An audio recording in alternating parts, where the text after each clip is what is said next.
Olá, sejam bem-vindos a mais um episódio do Oncogeriatria Brasil Convida. Eu sou Lucila Pontes, médica oncologista e cofundadora da Oncogeriatria Brasil, e vou te acompanhar nesse episódio. A Oncogeriatria Brasil é uma empresa de ensino focada na educação para o envelhecimento. Acreditamos no poder da educação para proporcionar melhores desfechos oncológicos nesta população. E para se manter atualizado naquilo que se refere à oncogeriatria, não se esqueça de se inscrever no nosso site e nos seguir nas nossas mídias digitais. No episódio de hoje, que será muito especial, falaremos sobre o papel da atividade física no cuidado com o idoso com neoplasia de próstata avançada. Os nossos convidados são a doutora Poliana Souza, médica geriatra, doutora Ludmila Koch, médica oncologista, ambas também cofundadoras da Oncogeriatria Brasil, e o nosso convidado especial lá de BH é o educador físico, fisiologista e triatleta Pedro Almeida. Sejam muito bem-vindos ao nosso podcast. A gente sabe que a maioria dos casos de tumores de próstata são diagnosticados em indivíduos com mais de 65 anos, o que traz uma série de desafios para a nossa prática clínica. O tratamento desse tumor envolve, via de regra, a deprivação hormonal, baixa de testosterona e todas as consequências deletérias que isso traz sobre o sistema osteoarticular e muscular, como a sarcopenia, a temida sarcopenia, e a fadiga, que é uma queixa extremamente recorrente nos nossos consultórios. E, em algum momento, esses pacientes também podem ter associado ao seu plano terapêutico a quimioterapia. Os pacientes familiares, eles chegam ávidos por um remédio que possa aliviar esses efeitos. Pedro, o exercício físico é um desses remédios? O nosso corpo é uma farmácia natural e ele tem que ser estimulado. Se ele não é estimulado, ele vai parar. Então, nós temos todas as evidências que o exercício físico é capaz de ser esse remédio e trazer tantos benefícios que a gente precisa, não só para a vida do paciente oncológico, mas para qualquer ser humano. Excelente. E conta pra gente, assim, quais são as evidências científicas que existem sobre o impacto da atividade física no controle dos efeitos do tratamento oncológico? Existem vários trabalhos, né? Vocês são oncologistas, vocês participam da ASCO, da ESMO, então a gente está tendo cada vez mais trabalhos mostrando que a gente consegue retardar essa fadiga, a gente consegue melhorar esses aspectos, a gente consegue fazer a manutenção de massa muscular, né? A gente consegue melhorar o sono de um paciente que às vezes ele perde a vitalidade dele pela manhã porque ele não tem uma boa noite de sono. Então a gente vai tendo, né? A gente tem a sarcopenia, que é um problema grave, e as pessoas estão cada vez mais sedentárias e a gente precisa estimular elas. Então a gente tem vários desses efeitos colaterais que a gente já colocou aqui, sono, até mesmo diarreia, baixa estima, todos esses processos que podem envolver um ser humano, a atividade física ela tem um ponto favorável.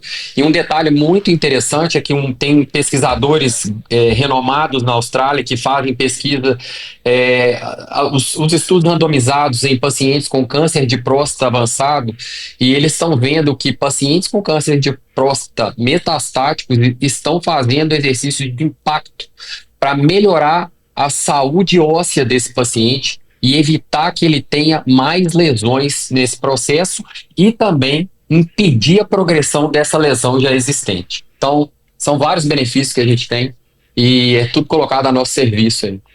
E você tocou num ponto que os pacientes e os familiares perguntam, e muitas vezes o profissional que vai planejar o tratamento desse paciente também pergunta, mas ele tem metástase óssea, pode fazer exercício, não tem risco de fraturar? Existe risco, sim. Claro que existe. Né? A gente está sujeito a risco. Quem aumenta uma carga excessiva pode romper o músculo. Uma pessoa saudável, quem dirá uma pessoa que está com o osso fragilizado, né? Eu gosto de fazer muita associação para os familiares. É o seguinte: você lembra daquele chocolate, o soufflé? Soufflé tinha aerado e o denso. Então, o osso do paciente com metástase, ele está mais aerado. Então, a gente tem que tomar um certo cuidado para não fraturá-lo. Só que o que eu vejo é que profissionais de educação física, eles querem submeter as pessoas que têm metástase, a mesma sobrecarga que um paciente comum. Ou seja, ele acha que é só direcionar ele para um salão de musculação ou para uma clínica dentro do hospital que vai resolver o problema. Eu vou dar um exemplo muito simples aqui, só para vocês entenderem, para quem for ouvir o podcast, ter uma noção desse processo. Você imagina a gente fazendo um agachamento na academia, com uma carga axial na coluna, né? Na nossa coluna, e a gente tem uma fratura em uma das vértebras causadas por uma lesão. Se a gente aumentar essa sobrecarga axial, a tendência é que esse osso não suporte essa pressão. Com uma simples aula de musculação, se a gente direcionar os vetores da força para outro lugar, a gente pode fazer o mesmo exercício sem sobrecarga no osso, trazendo os benefícios de aumento de massa muscular para esse paciente.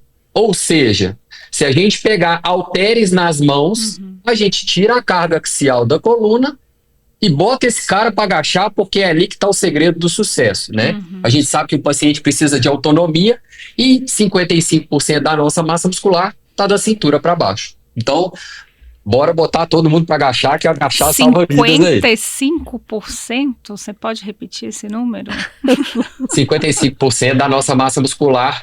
E as mulheres sempre estavam certas nesse sentido, porque elas adoram malhar perna, né? Então você vê que homem gosta de malhar tronco e mulher gosta de malhar perna. Então as mulheres estão melhores do que nós nesse sentido aí. Olha, que valioso. E assim, quando que o paciente pode começar? Diagnosticou, já pode começar? Tem que esperar algum tempo de tratamento? Não, desde que haja liberação de vocês, oncologistas, para a prática de atividade física, quem vai dar aval inicial são vocês. Se ele não tem nenhuma limitação física da cirurgia e tem que passar pela mão de uma equipe multidisciplinar, primeiramente para o fisioterapeuta poder reabilitá-lo na perda daquela função, aí sim ele pode vir para o profissional de educação física que é capacitado para atender esse tipo de paciente. Então, liberou, pode vir. E outro detalhe que você tocou que é muito importante. Cada sessão de treino, uma sessão aguda de treino, pode impedir que esse paciente venha a ter metástase. Cada ação aguda. Você imagina a crônica. Não, é fantástico isso, né? Se a gente pensar, a gente já tem tanto remédio, né, sistêmico que esse paciente vai precisar tomar ao longo do seu tratamento. E se a gente pensa numa intervenção tão valiosa, né, tão valiosa quanto a atividade física, que vai prevenir a progressão dessa doença e permitir que esse paciente continue funcional, realizando as atividades que são importantes para ele, né? Eu acho que já seria o suficiente para a gente conseguir convencer as pessoas, mas ainda assim a Lucila tem razão, a gente ainda tem muita dificuldade de fazer as pessoas entenderem a importância, né, de fazer e vencer os seus medos, né, vencer essas barreiras muitas vezes de achar que os riscos são muito grandes, e a gente está vendo aqui que não, né? O mais interessante é que as pessoas falam assim, eu tenho dado palestra no Brasil inteiro, né? Tive a honra de participar lá no Oncogeriatria com você, né, doutora Lucila? Foi especial lá poder falar um pouquinho. O que a gente tem que colocar a serviço da população ela não precisa gostar de ir para academia, mas ela tem que entender que nas ações diárias a gente faz exercício que a gente precisa dessa autonomia.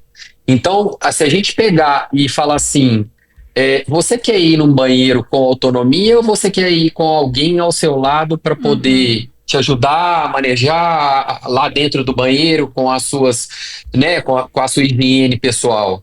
A pessoa já fica assim. Então, aí você tem que colocar para ela assim, olha só como é que você agacha e levanta todo dia. Vocês estão assentadas aí. Para chegar aí, vocês estavam em pé. Então, vocês agacham, levantam, saem para beber água, vai no banheiro, assenta, levanta, assenta para comer. Então, vocês não sabem o número de agachamentos que vocês fizeram no dia. mas vocês utilizaram aquela musculatura que vão dar autonomia para vocês. E é isso que a gente tem que fazer com o nosso paciente. Estimular ele a ir no supermercado, porque a perna dele vai estar forte. É estimular ele a empurrar alguma coisa ou a puxar alguma coisa para perto, carregar as sacolas do supermercado e não ter dó dele. Né? E fazer ele utilizar essa máquina que ela é tão potente para a gente. E o importante é fazer esse tipo de questão. E para mim é fácil fazer um paciente oncológico se movimentar. Eu vou olhar para ele e falar assim, olha, eu já fui esse paciente oncológico. Eu tô livre do câncer há 36 anos. Você quer ficar como eu? Ou você quer ter uma dificuldade nesse processo?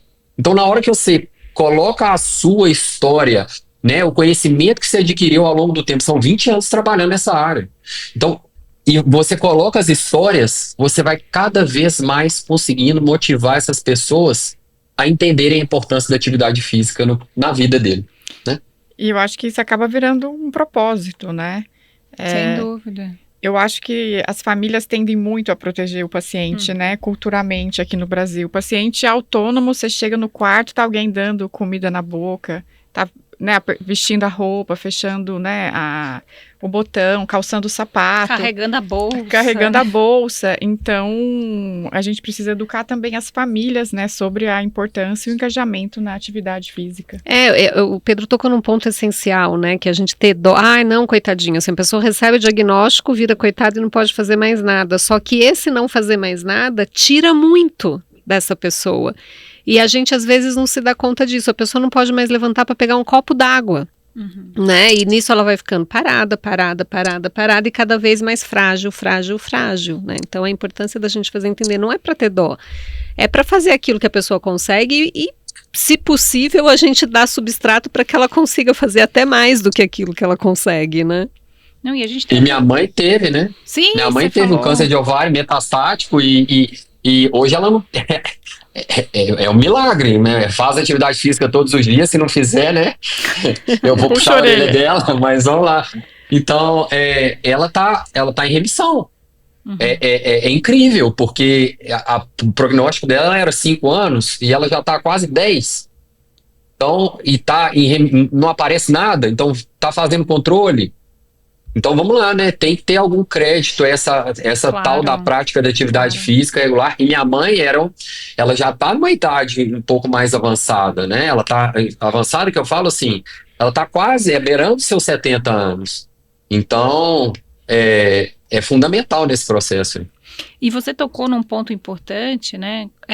Como que a gente vence as barreiras, né? Existe a barreira do paciente, do familiar. E a hora que você traz para um exemplo prático do dia a dia, carregar uma sacola, entrar e sair do carro, isso convence muito mais do que qualquer dado científico. E tem a barreira do profissional, que muitas vezes não indica, né? Como que você lida com isso no dia a dia? Existe uma interface aí do trabalho do educador físico, do fisioterapeuta nesse ambiente? Como que você enxerga isso? Eu enxergo uma distância e é uma pena, né? Porque a gente tem que pensar no paciente, a gente tem que pensar em somar para multiplicar os benefícios que a gente pode ter para ele. E o que eu vejo, tem horas, é uma vaidade de uma profissão em relação à outra. Então, quando a gente aprender a somar essas ações, cara, a gente tem que olhar para quem está ali, quem está precisando do nosso auxílio, do nosso servir. E eu acho que assim que a gente coloca tudo em prol do paciente, ele tem uma chance exponencial de se curar, de entrar em remissão e de viver uma vida longa e aproveitar a jornada, os filhos, os netos. Então a gente tem que colocar isso ao serviço. E para mim, nunca pode parar. Se ele está acamado, eu faço exercício com esse paciente. Então, em alguns momentos, né, as pessoas perguntam, mas você está de cama, o que você indica? Eu indico agachamento na parede, um agachamento na parede e na cama, só para vocês entenderem. Pensem em vocês deitadas na cama, na cama da sua casa. Aí você chega o seu quadril para perto da parede, na cabeceira. Então aí você vai fazer aquela cadeirinha que você faria assentada normal aí, você colocaria os 2 pés na parede e empurraria, você geraria contrações isométricas para aumentar a força muscular. Nesse sentido, e progredindo ao longo do tempo, você vai tirar ele da posição deitado e vai colocar ele na posição em pé primeiro ele vai conseguir sustentar e já vai ficar animado. E depois vai ser um processo de convencimento. Vamos fazer um pouquinho mais de esforço? E eu vi numa das perguntas que a gente conversou antes, quanto tempo de atividade? Qual? Aí é que mora qual? Mas assim, aí é que mora o segredo de quem já passou pelo processo e que está na área acadêmica e que estuda e que publica trabalho há muito tempo. É entender que mandar uma pessoa fazer 30 minutos de atividade física durante o tratamento oncológico, eu vou te falar de coração, é um crime. É difícil. As pessoas que já eram fisicamente ativas e têm isso intrínseco, que eram atletas, ok, e estão passando pelo processo de tratamento. Minha esposa aguentava, minha mãe suportava um pouco mais do que 10, 15 minutos, mas a gente tem grandes benefícios. Olha o que eu vou falar. Grandes benefícios com até 4 minutos de atividades por dia. Então, como é que você não vai convencer um paciente a falar assim, vamos fazer um esforço de 4 minutos? É viável? É. Você quer ver que eu vou pegar vocês de novo? Olha só, vocês todas vão na academia, não vão? Vamos, claro. Vamos lá. Mas tudo bem, aqui eu vou te convencer aí. Não, nós vamos. O seu personal trainer manda você fazer um número de repetições, não manda? De 8 a 10, de 10 a 15, né? Sim. Vocês são oncologistas maravilhosos, estudam fisiologia. Músculo de vocês sabem contar? Não. Pois é. Qual que é o sinal que dá que o seu corpo está entrando em esforço? Exaustão. Aquela queimada, não é? Dá uma queimada. Aquela leve. tremidinha, né? Só que antes de você entrar em exaustão, o seu corpo sinaliza que ele está entrando em cansaço, não tá? O paciente oncológico é só não levar ele até o limite dele. Se ele aguentar fazer 3 agachamentos no dia, é 3. Se ele aguentar fazer 5, 5.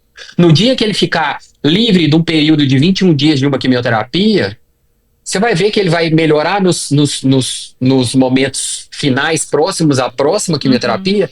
Então a carga vai estar elevada. Ok. Aí ele vai conseguir fazer 10. Eu tenho uma paciente jovem metastática que ela chegou para mim fazendo 3 repetições.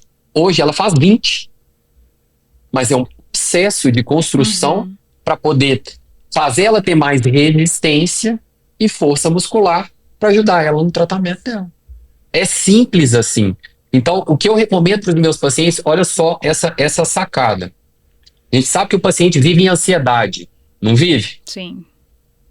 Exercício de evidência nível A para combater a ansiedade. Caminhada. 5 a 10 minutos de caminhada no período da manhã, você já deixa o paciente sem ansiedade. Melhora o dia dele. Ponto. À tarde, 5 a 10 minutos de atividade de resistência. Para paciente com câncer de próstata, metastático, agachamento, fortalecer as pernas, manutenção da massa muscular. Você pode fazer uma flexão de braço na parede para aumentar a força de tórax, para ele se sentir hábil e viril. Você pode fazer exercício de panturrilha para ele poder fazer o quê? Melhorar o sistema circulatório, já que alguns quimioterápicos interferem na função cardiovascular. Melhorando isso tudo, se você fizer 3 séries de cada exercício, levando naquele limite que eu falei anteriormente, você trabalhou a resistência muscular do seu paciente. De noite, você recomenda fazer atividade física? Eu recomendo.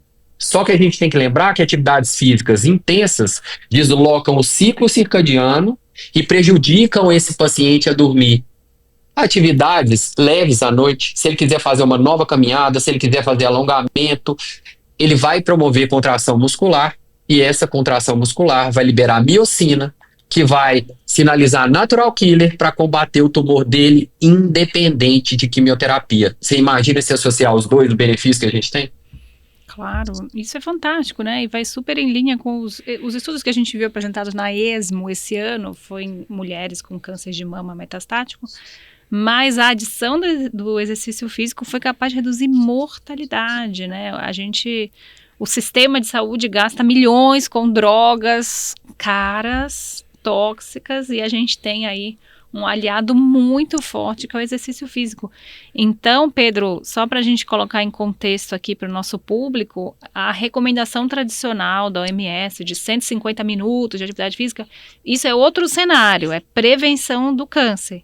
Durante o tratamento, a gente pode lidar com esses pequenos estímulos, né? Os snacks que você comentou com a gente.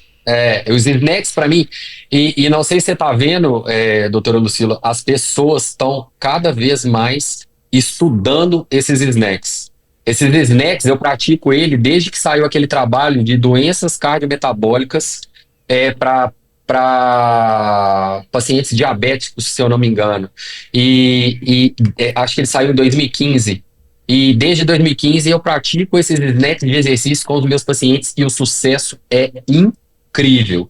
Eles toleram e eles falam que é palpável fazer isso dia a dia. E a gente tem que lembrar que se a gente der 2 estímulos por dia, a gente vai estar liberando essas células 2 vezes. Então a gente vai estar combatendo naquele primeiro estímulo e depois no estímulo seguinte que ele está dando, fazendo a atividade física. E que se você fizer uma dose de exercício de 60 minutos, você tem a liberação uma vez. Ou seja, eu prefiro realizar atividades físicas fracionadas com o meu paciente, porque isso cabe no dia a dia dele. Entendeu? E você vê que para o paciente idoso isso é muito válido, né? Se eu for pensar na maioria dos idosos que não tiveram o hábito de praticar atividade física ao longo da vida, né? Porque hoje a gente tem mais informação sobre atividade física, hoje as pessoas vão mais atrás, mas antigamente não era assim. Então a maioria das pessoas hoje acima de 60 anos, elas não tinham o hábito de praticar uma atividade física. E aí, se a gente já quer, de cara, querer que elas façam, né, naquele esquema de 30 minutos, 40, 1 hora por dia, né, nem que seja 2 a 3 vezes por semana, mas elas desistem muitas vezes, né, por causa disso. Elas se cansam, elas se frustram, né, elas não atingem os objetivos delas, se sentem frustradas e como é válido a gente tentar fazer em pequenas doses, né. É porque é como uma reafirmação, tá vendo? Eu não dou conta, não é para mim. Então, Exato. É uma dica valiosa. Muito bom. E eu acho que ele se compara com ele mesmo, né? Ele lembra dele um pouquinho mais novo e fala assim, nossa, eu aguentava fazer isso. Eu acho que isso é que vai minando o paciente, né? Essa comparação. Então, se você vai conseguindo colocar coisas pequenas e mostrar para ele que isso é bom, ele vai comprar a sua ideia de realizar a atividade física fracionada nesse momento aí, entendeu? E um detalhe importante, vocês estão falando de paciente que tem o bloqueio hormonal, né? Então ele vai parar de produzir testosterona, essas coisas todas. Nesse caso específico, eu recomendo o exercício de resistência. Musculação. Tá? Musculação, porque aí você manter a massa muscular, ele vai deixar a cabeça desse homem boa. Quando o homem começa a perder massa muscular, ele começa a enfraquecer a parte mental dele, que é super importante nesse processo. E eu tô tratando um senhor de 72 anos com bloqueio e a gente conseguiu mudar a parte mental dele utilizando exercício de resistência, simplesmente um agachamento todo dia, ele já melhorou absurdamente. Só agachamento, pra você ter ideia. Deixa eu te fazer uma pergunta, né? Que os pacientes sempre chegam perguntando, né? Qual é a melhor atividade? A gente fala musculação. Ah, mas eu faço pilates. Não dá no mesmo, né? Como que você lida com isso? Com essas escolhas? Para mim é o seguinte, todo movimento importa. Tá? Por quê? Porque se a pessoa está sedentária, ela já está tendo alguma chance de desenvolver um câncer maior que os outros. Então, quando ela começa a praticar atividade física, seja qualquer tipo de movimento, ela vai estar se beneficiando dos efeitos da nossa farmácia natural. Mas o Pilates, ele tem exercícios de resistência envolvidos nesse processo. É bom. Você trabalha agachamento no Pilates, você trabalha um pouco de mobilidade, e às vezes isso é importante para o nosso paciente idoso, porque ele vai como se ele fosse enferrujando. Então a gente tem que melhorar a lubrificação nessas articulações. Eu sempre faço um aquecimento para essas pessoas. ou 1 minuto de caminhada para dar uma lubrificada no corpo inteiro, ou deitar na maca, colocar a mão atrás, esticar e levantar o joelho. A gente já vai lubrificando essas questões e a gente pode trazer grandes benefícios. Mas o Pilates, se ela tiver a frequência, por mim, tá ótimo. Ela vai trabalhar a força muscular dela lá, sabe? Então a gente precisa da frequência. E isso é uma coisa legal que eu acabei de lembrar aqui. Eu prefiro 15 minutos todo dia do que 1 hora num dia sim, 1 hora não. Se a gente escova o dente todos os dias para proteger a nossa boca, a gente tem que fazer 10 a 15 minutos de exercício todos os dias para proteger contra qualquer tipo de doença e, além disso, ajudar a tratar as doenças que já estão diagnosticadas nos nossos pacientes. E a hidroginástica? Essa aí é aquela pulga atrás da orelha. Mas vamos lá. Polêmico. Se a gente não é polêmico, tira o é só a gente peso, a gravidade. Não, mas a gente tem que pensar sempre na parte mental da nossa paciente. Cara, eu treino triatlo, então eu vou pro clube e eu vou nadar na piscina do lado, eu brinco, que são as vovozinhas lá. E eu vejo essas senhorinhas, a energia que elas colocam naquilo ali, aquilo pra cabeça é maravilhoso. Só que tem que ter alguém sábio e chegar assim, tá bom, você tá em tratamento, você fez exercício aí, agora vem cá que eu preciso melhorar um pouquinho mais você. Faz 5 a 10 minutos de trabalho de resistência com ela, porque aí você vai agregar a parte mental, a parte física e vai exponenciar o benefício que a gente pode trazer para ela. Então, se ela só fizer hidroginástica, deixa. Não tira, não. Mas vamos tentar agregar esse exercício de impacto aí, que é importante para a articulação e para a manutenção da massa muscular dela, tá? E a proteção dos ossos também. E vamos pensar aqui uma outra situação, né? O mais comum é o paciente que não faz nada e a gente precisa incentivá-lo. Mas tem aqueles pacientes que já chegam com a sua rotina de exercício estabelecida e eles querem muito manter e eles ficam frustrados quando, durante o tratamento, o desempenho cai. Como que você conduz esses pacientes? O que você costuma recomendar?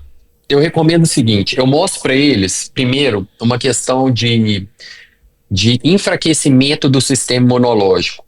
Eu trabalho a didática do nosso corpo, né, da nossa farmácia natural, trazendo para o campo de cada profissão que eu tenho. Então, se eu tenho um cara que é engenheiro, eu vou falar sobre construção, prédio, tudo, mostrando como é que a fisiologia e a imunologia trabalham a favor dele, tá? Mas vamos ser prático aqui, que nós somos da área de saúde. Então, eu falo para ele o seguinte, se você mantiver uma intensidade alta de exercício, você automaticamente enfraquece o seu sistema imunológico se você faz muito tempo. Só que se você quiser fazer 5 a 10 minutos de atividade intensa, você pode. Só não exagera no tempo de execução desse exercício. Ponto. Ótimo. HIIT é recomendado para paciente oncológico. Ah, mas HIIT é intensidade alta? É, mas para alguns pacientes oncológicos, levantarem da cadeira, encostar a mão na parede e voltar é intensidade alta. Então a gente tem que trazer para a realidade de cada um. Mas eu falo para eles o seguinte, alta intensidade, curto estímulo de período. 5 a 10 minutos no máximo. Moderada intensidade, se você é fisicamente ativo, você pode fazer até 40, 50 minutos que não tem problema. O que é Entende? moderado? Corrida? Não, moderado é aquela atividade, por exemplo, assim, a gente tem que sempre pensar numa pessoa que está fadigada, né, que está mais cansada. Então, é aquele exercício que você está conversando com a Ludmila ou a Poliana e você está andando ali no parque e tá meio não está tão ofegante, você consegue conversar e fazer a mesma atividade. Tá. Entende? O moderado alto é aquele que você está do lado dela e você está respirando mais ofegante, acelerando sua frequência cardíaca. E o intenso é aquele que você bota a mão pro lado e fala assim, ó, Poliana, não vou falar agora não, entendeu? É essa a intenção, só para ficar um pouco mais desenhado aqui pra gente. Não, sensacional. A gente vai sair aqui todo mundo muito motivado desse bate-papo, né? Não dá para viver sem atividade física, não dá para tratar os pacientes sem atividade física. E para encerrar aqui, Pedro, eu queria que você deixasse um recado para os nossos colegas que lidam, né, com o desafio de conversar com o paciente, conversar com os familiares. que dica você daria para o profissional de saúde, como incentivar o nosso paciente a ficar fisicamente ativo? Eu vou dar 2 mensagens. Uma, manda para mim que eu resolvo o problema dele. Manda para quem entende. É simples assim. @Pedro Almeida BH e fora. Aqui a gente resolve. Mas se você não tiver a oportunidade de estar comigo nesse sentido, o que você vai fazer? Primeiro de tudo, a gente estava fazendo um bate-papo de atividade física e mostrando a importância dela na vida das pessoas. Sejam vocês o exemplo que o paciente tenha. Então, fale dos benefícios da atividade física para vocês. Posteriormente, você comentem sobre as histórias de pacientes que praticavam atividade física e tiveram melhores benefícios do que aqueles que não praticavam. Vão parar de falar de estudo, que esse povo não quer saber de estudo, ele quer saber do Zé da esquina que está ali e melhorou em relação ao tratamento dele, que era amigo dele. Então, ele quer saber dessas histórias. Então, a conexão e o convencimento vem com histórias. Eu só fui apresentar trabalho para vocês porque eu tinha uma boa história e também o conhecimento técnico para poder mostrar que é muito mais simples do que as pessoas estão falando. É Entende? inspirar Então, a gente tem para que transpirar. Tirou, aí, acabou. Não precisa falar mais nada. Inspira, acho que é essa a transpira. mensagem. Exato. E você sabia que oncologistas que têm prática de atividade física, os pacientes deles são mais ativos do que os outros? Olha aí. Não, isso acho que é verdade. E a dieta? É fato, acho que saiu até na ESMO. Alguma coisa relacionada a isso, eu não sei se foi um abstract ou algum trabalho apresentado que tem essa relação. Então, a gente tem que ser exemplo e eu sou Ironman, então eu acho que eu sou mais que exemplo que pra esse povo aí, né? Pedro, muito obrigado. Acho que todos nós saímos inspirados depois desse bate-papo. A gente espera poder contar com você mais e mais vezes para trazer esse conhecimento para os nossos colegas, para os nossos pacientes. Então, nesse episódio do podcast Oncogeriatria Brasil Convida, nós conversamos sobre o cuidado ao idoso com a neoplasia de próstata avançada e o papel fundamental do movimento nesse cenário. E eu espero que esse bate-papo tenha proporcionado para você um olhar ampliado sobre câncer e envelhecimento. Lembre-se de se inscrever no nosso canal, no nosso site e de nos acompanhar nas redes sociais. Agradecemos a sua audiência e até o próximo episódio.